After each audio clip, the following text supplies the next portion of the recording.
प्यारे साथियों, मैं हूँ गुरु नितेश और आज हम लोग बिहार नियोजित शिक्षक के लिए जो सक्षमता परीक्षा होने वाली है उसके लिए 1 to 5 के लिए कुछ मैथ्स के सवाल देखेंगे। पहला सवाल कहता है कि 25273 में 3 का जातीय मान क्या होगा। जैसा कि आपको पता होगा कि जातीय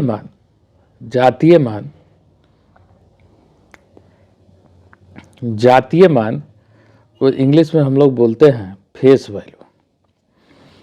वैल्यू, जो कि कभी भी नहीं बदलता है ना। तो नहीं बदलता है, इसका मतलब कि इसमें हमको 3 का जातीय मान चाहिए। तो इसका मतलब है कि जहाँ भी हमको 3 दिख रहा है, जिस पोजीशन पर है उससे कोई मतलब नहीं है, हमारा आंसर 3 हो जाएगा। मतलब कि अगर इसमें 5 का जातीय मान पूछता तो 5 हो जाता, 2 का जातीय मान पूछता तो 2 हो जाता, 7 का जातीय मान पूछता तो 7 हो जाता। तो जातीय मान का मतलब होता है वैसा मान जो कभी भी नहीं बदलता है।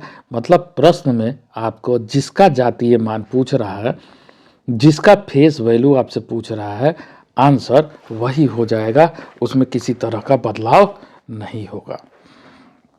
अगर आपको ये पीडीएफ चाहिए तो आप हमारे टेलीग्राम चैनल है ना, गुरु नितेश ऑफिशियल को ज्वाइन कर सकते हैं। इस चैनल पे हम आपको ये पीडीएफ डाल देंगे ताकि अगर आपको रेफरेंस की ज़रूरत हो तो आप उसको देख सकते हैं। आप गुरु नितेश ऑफिशियल टेलीग्राम चैनल को ज्वाइन कर सकते हैं।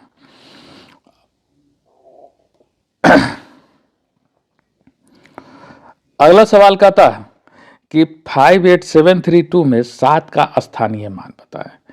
ठीक है, 7 का स्थानीय मान आपको बताना है ना। तो स्थानीय मान जो होता है वह स्थान पर निर्भर करता है। जैसे 58732 कहता है, तो ये जो है यह इकाई स्थान पे है, तो इसका स्थानीय मान जो हो जाएगा 2 गुना 1 बराबर 2 होगा। 3 जो है वो दहाई स्थान पर है, तो इसका स्थानीय मान जो हो जाएगा वो 3 गुना 10 हो जाएगा। 7 जो है वह सैकड़े के स्थान पर है, तो इसका मतलब इसका स्थानीय मान 7 गुना 100 बराबर 700 हो जाएगा। और यही आपसे पूछ रहा था, तो इसका ऑप्शन नंबर 3 जो है 700, यही आपका आंसर हो जाएगा। अब अगर 8 का स्थानीय मान पूछता तो 8 गुना 1000 कर देते। 5 का अगर स्थानीय मान पूछता तो 5 गुना 10,000 कर देते। अगले सवाल की तरफ बढ़ते हैं हम लोग को। अगला सवाल कहता है 5372 में 5 के स्थानीय मान और जातीय मान का अंतर ज्ञात करें। तो अभी हम लोगों ने कहा कि 5372 में 5 इकाई, दहाई, सैकड़ा, हजार वाले पोजीशन पे है, तो 5 के साथ 1000 का गुना होगा, तो ये हो जाएगा 5000। ठीक है, और इसका जातीय मान क्या होगा? इसका जातीय मान 5 ही होगा, क्योंकि 5 ही दिख रहा है। तो इसमें से हमको 5 को घटा लेना है, तो हम 5 को घटा लेंगे तो ये 4 9 9 5 आएगा, और यही इसका आंसर हो जाएगा। तो इसका मतलब ये 4 9 9 5 जो है ये इसका आंसर हो जाएगा। अगले सवाल की तरफ बढ़ते हैं। कहता है 3 अंकों की बड़ी से बड़ी संख्या ज्ञात करें, है ना। तो आपको पता होगा कि बड़ी से बड़ी संख्या जो होती है ना, बड़ी से बड़ी संख्या जितना अंक का आपसे पूछे उतना ही 9 होता है। तो अगर 1 अंक का आपसे पूछेगा तो 1 9, 2 अंक का पूछेगा तो 2 9, 3 अंक का पूछेगा तो 3 9, 4 अंक का पूछेगा तो 4 9, है ना, 5 अंक का पूछेगा तो 5 9। ठीक है, तो इसी तरह से बड़ी संख्या निकलती है। तो आपसे पूछ रहा है कि 3 अंकों की बड़ी से बड़ी संख्या बताएं, तो 3 बार 9 लिख देंगे, तो ये 3 अंकों की बड़ी से बड़ी संख्या हो जाएगा, और यही आपका आंसर हो जाएगा। अगला सवाल कहता है कि 5 अंकों की बड़ी से बड़ी संख्या और छोटी से छोटी संख्या के बीच का अंतर ज्ञात करें। तो अभी आपको बताया बड़ी से बड़ी संख्या निकालना है, तो जितने अंक का बड़ी से बड़ी संख्या निकालना है उतना बार 9 लिख देना है। तो 5 अंकों की बड़ी से बड़ी संख्या अगर आपसे पूछ रहा है, तो 5 अंकों की बड़ी से बड़ी संख्या हो जाएगा 1 2 3 4 5। ठीक है। अब 5 अंकों की आपसे छोटी से छोटी संख्या पूछ रहा है, तो छोटी से छोटी संख्या जितना भी अंक का पूछता है उससे एक कम जीरो हम लोग 1 पे लिखते हैं। तो हम लोग 1 लिखेंगे और एक कम जीरो मतलब 1 2 3 4 बार जीरो लिखेंगे। और इन्हीं दोनों के बीच का अंतर आपसे पूछ रहा है, तो इन दोनों को हम लोग घटा लेंगे। तो 9 से 0 जाएगा 9, 9 से 0 जाएगा 9, 9 से 0 जाएगा 9, 9 से 0 जाएगा 9, 9 में से 1 जाएगा 8। तो ये हो जाएगा 8 9 9 9 9 89,999। तो इसका जो ऑप्शन नंबर 4 है ये इसका आपका सही जवाब होगा। अगले सवाल की तरफ हम लोग बढ़ते हैं। अगला सवाल कहता है कि 5 3 2 4 को शब्दों में लिखें। तो ये क्या है? 5324। बस इसी चीज़ को हम लोग लिख देना है ना। तो पहला ऑप्शन ही है 5324, तो यही इसका आंसर हो जाएगा ऑप्शन नंबर 1 5324, जो इसका सही जवाब होगा। अगला सवाल कहता है कि 5 लाख में कितने शून्य होंगे, है ना। 5 लाख में कितने शून्य होंगे, 5 लाख में कितने शून्य होंगे, है ना। जीरो आपसे पूछ रहा है कि 5 लाख अगर आप लिखिएगा तो कितना जीरो होगा। तो क्या होता है, आप क्या करते हैं, इकाई, दहाई, सैकड़ा, हजार, 10,000, लाख। ठीक है। तो ये 5 लाख हो गया। तो अब इसमें कितना जीरो होगा, तो 1 2 3 4 5, है ना। तो इसको हम लोग लिख सकते हैं 5 गुना 10 का पावर 5। तो इसका मतलब इसमें जीरो की संख्या कितना होगा, 5 होगा। ऑप्शन नंबर 2 जो है वो आपका सही जवाब होगा। और बस इतना ही आपको करना था। अगला कहता है कि 1 मिलियन लिखने पर अंतिम में शून्यों की संख्या ज्ञात कीजिए, है ना। अगर आप 1 मिलियन को लिखते हैं तो अंतिम में आप शून्यों की संख्या ज्ञात कीजिए कि आखिर में कितना जीरो आएगा। यही आपको बताना है 1 मिलियन लिखने में कितना जीरो आएगा। तो अभी जो हम लोग लाख लिखे थे वह था Hindu Arabic number system, Hindu Arabic संख्या पद्धति। और ये जो मिलियन होता है वह इंटरनेशनल होता है, इंटरनेशनल नंबर सिस्टम या इंग्लिश नंबर सिस्टम इसको भी बोलते हैं। तो मिलियन जो होता है ये इंग्लिश नंबर सिस्टम में आता है। अब मिलियन में क्या होता है इस बात को समझिए। तो हम लोग 1000 को अगर 1000 से गुना करते हैं तो यह आता है 1 मिलियन, 1 मिलियन। और फिर 1 मिलियन को अगर 1000 से हम लोग गुना करेंगे तो यह होता है 1 बिलियन। और फिर हम 1 बिलियन को 1000 से गुना करते हैं तो हमको आता है 1 ट्रिलियन। ठीक है।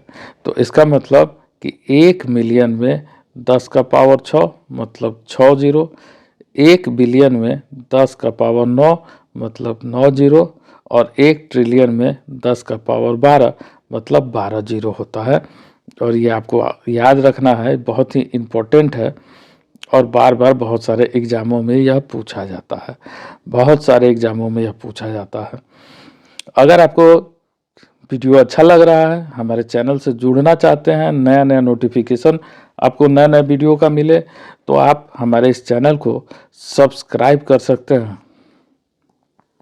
अवश्य ही आप इस चैनल को सब्सक्राइब करें, वीडियो को लाइक करें और कमेंट लिख के बताएं कि कौन सा सेक्शन आपको पढ़ना है मैथ्स में, ताकि हम उससे रिलेटेड आपके लिए वीडियो डाल सकें।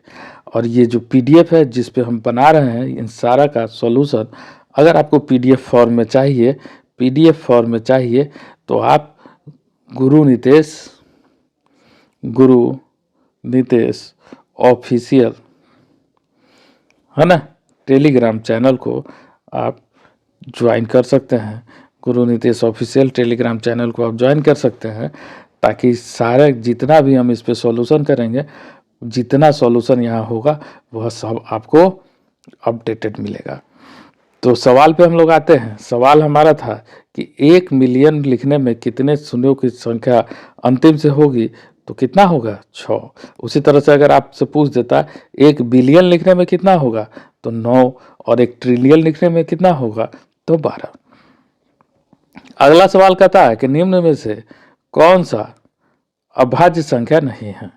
ठीक है, तो अभाज्य संख्या कौन सा नहीं है इसमें से, तो इसका आंसर हो जाएगा 1। 1 जो है वह एक अभाज्य संख्या नहीं है, क्योंकि आपको पता है कि जो प्राकृत संख्या होता है, जो प्राकृत संख्या होता है, प्राकृत संख्या, इसको 3 तरह से हम लोग बांटते हैं, 3 हिस्से में बांटते हैं। एक होता है 1, दूसरा होता है अभाज्य संख्या, अभाज्य संख्या, और तीसरा होता है भाज्य संख्या। ठीक है, तो 1 ना तो भाज्य होता है, भाज्य होता है, और ना ही अभाज्य होता है। ठीक है, अभाज्य संख्या वैसी संख्या जिसका केवल 2 भाजक हो, उसको बोलते हैं अभाज्य संख्या। और भाज्य संख्या वैसी संख्या जिसका 2 से ज़्यादा भाजक हो, उसको बोलते हैं भाज्य संख्या। तो अभाज्य संख्या का अगर उदाहरण की बात करें तो अभाज्य संख्या का उदाहरण होता है 2, 3, 5, 7, 11, 13, 17, 19, है ना, 23, 29, 31, 37, 41, 43, 47, इसी तरह से यह अनंत तक जाता है।